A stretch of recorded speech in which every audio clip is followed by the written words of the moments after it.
दोस्तों नमस्कार, हाजिर है एक बार फिर से आज की बड़ी और ताजा खबरों के साथ। बस आपसे निवेदन है, कृपया वीडियो को लाइक कर दें, चैनल को सब्सक्राइब कर लें और घंटी बटन जरूर दबा दें। यही पहली बड़ी खबर है, संसद के दोनों सदनों से पास हुआ सीआरपीसी अमेंडमेंट बिल। अब सबूतों को और पुख्ता करने में मिलेगी मदद। आपको बता दें कि लोकसभा के बाद अब सीआरपीसी अमेंडमेंट बिल राज्यसभा से भी पास हो गया। इस बिल में गंभीर अपराधों में शामिल अपराधियों के बायोमेट्रिक इंप्रेशन लेने का अधिकार पुलिस को दिया गया है। केंद्रीय मंत्री अमित शाह ने इस बिल को राज्यसभा में पेश करते हुए बताया कि इस बिल की जरूरत इस वजह से है क्योंकि हमारे देश में आधे से ज्यादा गंभीर मामलों में अपराधी सिर्फ इस वजह से छूट जाते हैं क्योंकि सबूतों में कहीं ना कहीं कमी रह जाती है। और ये कानून बनने के बाद पुलिस को अपनी जांच को और सबूतों को और पुख्ता करने में मदद मिलेगी। केंद्रीय गृह मंत्री अमित शाह ने राज्यसभा में बिल को पेश करते हुए कहा कि ये बिल हर मामले के लिए नहीं लाया गया है बल्कि उन मामलों के लिए लाया गया है जहां पर धाराएं गंभीर होती हैं।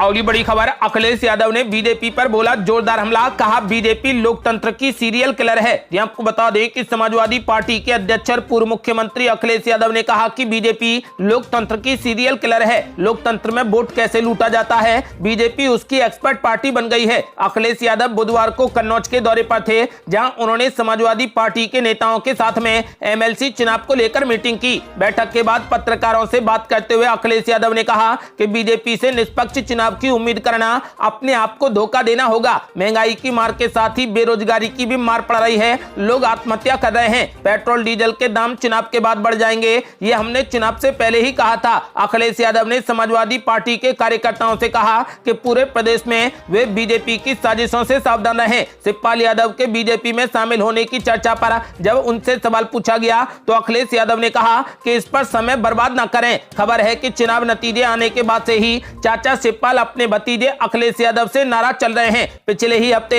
उन्होंने यूपी के मुख्यमंत्री योगी आदित्यनाथ से भी मुलाकात की थी। ऐसा कहा जा रहा है कि शिवपाल यादव अब बीजेपी में अपनी संभावनाएं तलाश रहे हैं। अभी वे जसवंत नगर से विधायक हैं। अखिलेश यादव से बीजेपी की नई टोपी को लेकर भी सवाल किए गए। पार्टी के स्थापना दिवस पर बुधवार को सभी बड़े नेता इसी नई टोपी में नजर आए। अखिलेश यादव ने कहा कि मुझे खुशी है कि जो लोग सपा की लाल टोपी पर न जाने क्या क्या कहते थे आज खुद टोपी पहने बैठे हैं। अखिलेश यादव ने कहा कि सत्ता से टकराने वालों के यहां पर बुलडोजर चलाया जाता है। मार्च में महिला अपराध बढ़ा, अपहरण के 41 मामले हुए। बेटियों को बेखौफ अपराधी निशाना बना रहे हैं। बीजेपी सरकार में प्रयागराज में 10 लाख गुंडा टैक्स न देने पर व्यापारी की पिटाई हुई, पुलिस ने रिपोर्ट तक दर्ज नहीं की। गोरखपुर मंदिर पर हमले के आरोपी मुर्तजा के बारे में अखिलेश यादव ने कहा कि उसके पिता की भी बात सुननी चाहिए। आपको बता दें कि फिलहाल अखिलेश यादव ने बीजेपी पर जोरदार हमला बोलते हुए बीजेपी को लोकतंत्र की सीरियल किलर पार्टी बताया है। अगली बड़ी खबर, सेना में भर्ती के मुद्दे पर बोले राहुल गांधी, नौजवान देश के लिए जान देने को तैयार लेकिन ये निकम्मी सरकार भर्ती करने को तैयार नहीं।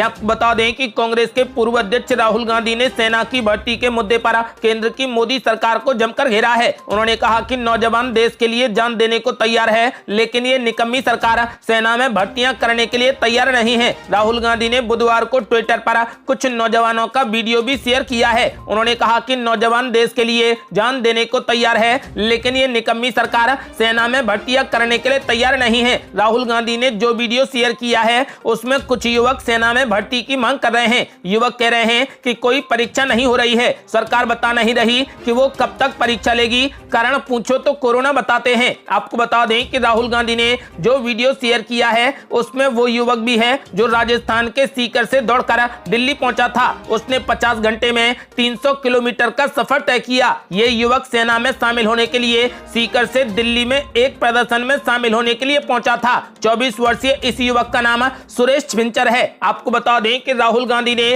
सेना में भर्ती को लेकर बीजेपी पर जोरदार हमला बोला। उन्होंने साफ कहा कि नौजवान देश के लिए जान देने को तैयार है लेकिन ये निकम्मी सरकार सेना में भर्तियां करने के लिए तैयार नहीं है। अगली बड़ी खबर, यूपी में दिखने लगा बुलडोजर और बुलडोजर बाबा का असर। 10 दिन में 100 से अधिक कुख्यात अपराधियों ने किया सरेंडर। आपको बता दें कि उत्तर प्रदेश में मुख्यमंत्री योगी आदित्यनाथ के गत 25 मार्च को दोबारा सत्तासीन होने पर अवैध कब्जों को ढहाने के लिए पिछली सरकार में चले बुलडोजर की रफ्तार इस बार और अधिक तेज हो गई है। पिछले 2 हफ्तों में प्रदेश के तमाम शहरी इलाकों में अवैध निर्माण कार्यों और कब्जों को ढहाने का सिलसिला शुरू होने के बाद भू माफिया अपने कब्जे खुद हटाने लगे हैं। इतना ही नहीं, पहले से फरार चल रहे वांछित अपराधियों के घरों पर भी बुलडोजर चलने का नतीजा रहा कि अब फरार अपराधी तत्व खुद पुलिस थानों में आकर आत्मसमर्पण कर रहे हैं। मुख्यमंत्री कार्यालय के सूत्रों का दावा है कि 25 मार्च को योगी सरकार की वापसी के बाद प्रदेश में अब तक 100 से अधिक कुख्यात अपराधियों ने पुलिस के समक्ष आत्मसमर्पण कर दिया है। सूत्रों ने बुधवार को बताया कि पिछले 10 दिनों में प्रदेश के आधे से ज्यादा जिलों में अपराधियों की अवैध संपत्तियों को ढहाने के लिए बुलडोजर की वापसी हुई है। ज्ञात हो कि चुनाव से पहले ही योगी ने साफ कर दिया था कि दोबारा सरकार बनने पर बुलडोजर और अधिक तेजी से चलेगा। आपको बता दें कि इसकी शुरुआत हो चुकी है। लखनऊ में मनीष गुप्ता हत्याकांड के आरोपी के घर बुलडोजर चला और बदायूं में शराब माफियाओं की लाखों की संपत्ति कुर्क की गई। पुलिस और राजस्व विभाग सहित अन्य संबद्ध विभागों के अधिकारियों का दावा है कि मुख्यमंत्री योगी के निर्देशानुसार आने वाले समय में आपराधिक तत्वों के खिलाफ बुलडोजर की गति और तेज होगी। सरकार की अपराध के विरुद्ध जीरो टॉलरेंस की नीति के तहत अपराधियों पर कानून का शिकंजा कसा जा रहा है। अगली बड़ी खबर, अखिलेश यादव की एक और बड़ी कार्रवाई, भाजपा का समर्थन करने पर 4 ब्लॉक प्रमुखों को पार्टी से निकाला। आपको बता दें कि एमएलसी चुनाव से पहले सपा प्रमुख अखिलेश यादव ने एक और बड़ी कार्रवाई की है। अखिलेश यादव ने उन्नाव जिले के 4 ब्लॉक प्रमुखों को पार्टी से बाहर निकाल दिया है। इससे पहले भी अखिलेश यादव ने 4 लोगों को सपा से निष्कासित किया था। इनमें 2 पूर्व विधायक भी शामिल थे। इन सभी लोगों पर लापरवाही का आरोप लगाया था। समाजवादी पार्टी के प्रदेश अध्यक्ष ने बुधवार को पार्टी विरोधी गतिविधियों के मद्देनजर 2 ब्लॉक प्रमुख समेत 4 लोगों को पार्टी से निष्कासित कर दिया है। लखनऊ उन्नाव सीट से एमएलसी चुनाव को लेकर पार्टी विरोधी गतिविधियों में 4 नेता शामिल बताए जा रहे हैं। और बड़ी खबर, बीजेपी के स्थापना दिवस पर जमकर गरजे योगी बाबा, बोले बीजेपी है देश को सबसे ऊपर रखने वाली पार्टी। आपको बता दें कि उत्तर प्रदेश के मुख्यमंत्री योगी आदित्यनाथ ने भारतीय जनता पार्टी को देश को सबसे ऊपर रखने वाली एकमात्र पार्टी करार दिया है। उन्होंने कहा कि भाजपा की यात्रा देश और दुनिया के राजनीतिक विश्लेषकों के लिए कौतूहल और आश्चर्य का विषय है। आपको बता दें कि योगी ने भाजपा के 42वें स्थापना दिवस पर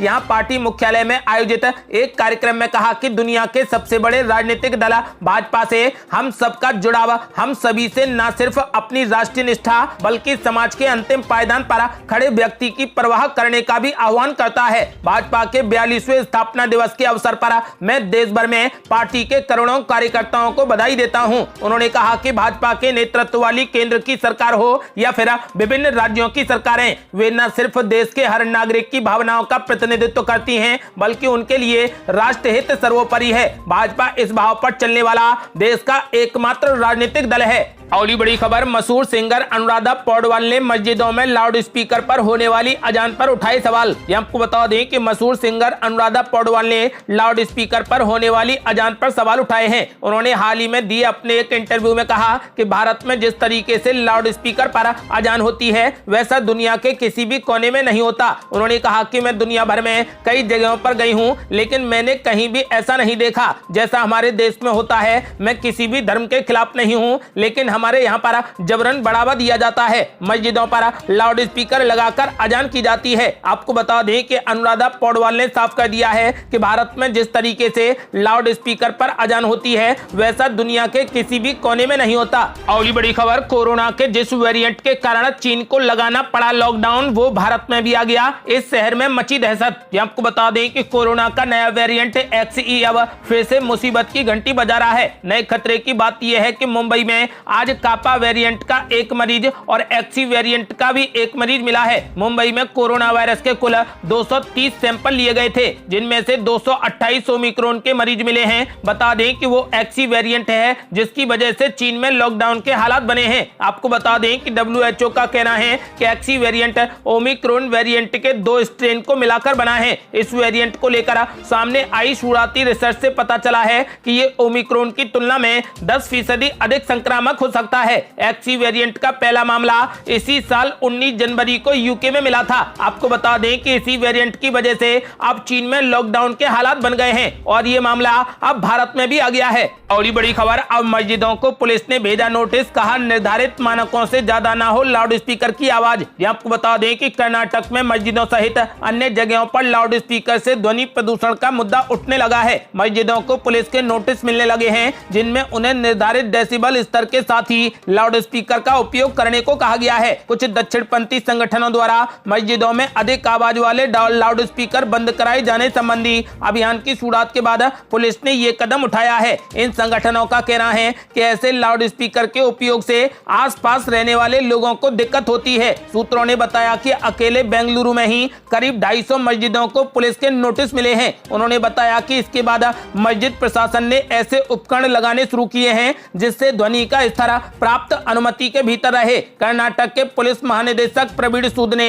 सभी पुलिस आयुक्तों, पुलिस महानिरीक्षकों और पुलिस अधीक्षकों को धार्मिक स्थानों, पब, नाइट क्लब और अन्य स्थानों के अलावा समारोहों में ध्वनि प्रदूषण संबंधी नियमों के उल्लंघन की जांच करने का सख्त आदेश दिया है। और बड़ी खबर, राज्यपाल सत्यपाल मलिक के खिलाफ सीबीआई करेगी जांच, केंद्र सरकार ने दे दी अनुमति। ये आपको बता दें कि जम्मू कश्मीर के पूर्व राज्यपाल सत्यपाल मलिक के 300 करोड़ रुपए की घूस का ऑफर किए जाने के आरोपों को लेकर सीबीआई उनके खिलाफ जांच करेगी। मीडिया रिपोर्ट्स के मुताबिक मेघालय के राज्यपाल सत्यपाल मलिक के खिलाफ सीबीआई जांच के लिए केंद्र सरकार ने जांच की मंजूरी दे दी है। दरअसल जम्मू कश्मीर के पूर्व राज्यपाल व मेघालय के मौजूदा राज्यपाल सत्यपाल मलिक ने दावा किया था कि जम्मू कश्मीर के राज्यपाल रहते हुए उन्हें 300 करोड़ रुपए की रिश्वत देने की पेशकश की गई थी। ये पेशकश अंबानी और आरएसएस से संबंध व्यक्ति की 2 फाइलों को मंजूरी देने के एवज में दी जानी थी, लेकिन उन्होंने ये डील निरस्त कर दी थी। इसके बाद ही उन्होंने प्रधानमंत्री नरेंद्र मोदी की प्रशंसा करते हुए कहा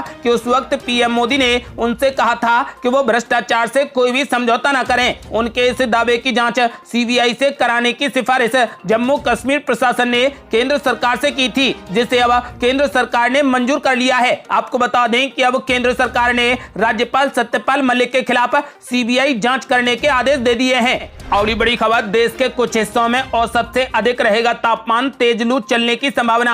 आपको बता दें कि उत्तर पश्चिम भारत और इससे जुड़े मध्य भारत के इलाकों में लोगों को गर्मी से राहत मिलने वाली नहीं है। भारतीय मौसम विज्ञान विभाग के महानिदेशक मृत्युंजय महापात्रा ने कहा कि अप्रैल में इन इलाकों में तेज लू चलने की और तापमान औसत से अधिक रहने की संभावना है। महापात्रा ने कहा कि हमारा अनुमान है कि पूरे उत्तर पश्चिम भारत और मध्य भारत के इलाकों में तापमान सामान्य से अधिक रहेगा। गुजरात और राजस्थान से लेकर मध्य प्रदेश और छत्तीसगढ़ तक ऐसे ही हालात रहने की उम्मीद है। उन्होंने कहा कि मार्च के मुकाबले अप्रैल में लू की सघनता अधिक रहेगी। उन्होंने कहा कि देश के कुछ हिस्सों में लू की स्थितियां 15 अप्रैल तक बनी रहेंगी। और बड़ी खबर, जेपी नड्डा का बड़ा ऐलान, बोले मोदी सरकार में दुनिया के किसी भी देश से ज्यादा सुरक्षित हैं मुसलमान। आपको बता दें कि भारतीय जनता पार्टी के राष्ट्रीय अध्यक्ष जेपी नड्डा ने बुधवार को कहा कि मुसलमान मोदी सरकार में दुनिया के किसी भी देश से ज्यादा सुरक्षित हैं। मोदी सरकार मुसलमानों के लिए बिना किसी भेदभाव के काम कर रही है। वे बीजेपी मुख्यालय में भाजपा को जानो कार्यक्रम के अंतर्गत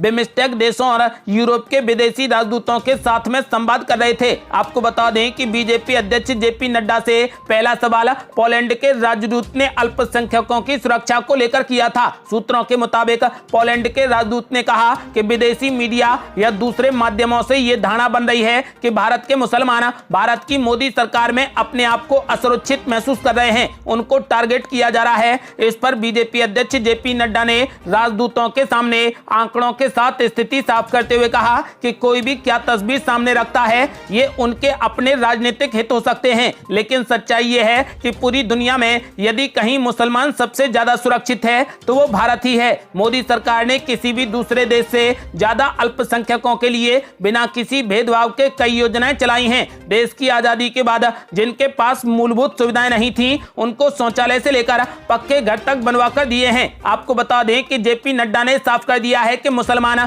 मोदी सरकार में दुनिया के किसी भी देश से ज्यादा सुरक्षित है। ये थी अब तक की बेहद बड़ी खबरें। यदि आप भी मानते हैं कि मुस्लिम भारत में ज्यादा सुरक्षित हैं, तो इस वीडियो को लाइक कर अपनी राय हमें कमेंट बॉक्स में जरूर दें। यदि आपने अभी तक हमारे चैनल को सब्सक्राइब नहीं किया है तो कृपया चैनल को सब्सक्राइब कर घंटी बटन जरूर दबा दें। जल्दी मिलते हैं बड़ी अपडेट के साथ, तब तक के लिए जय हिंद, जय भारत।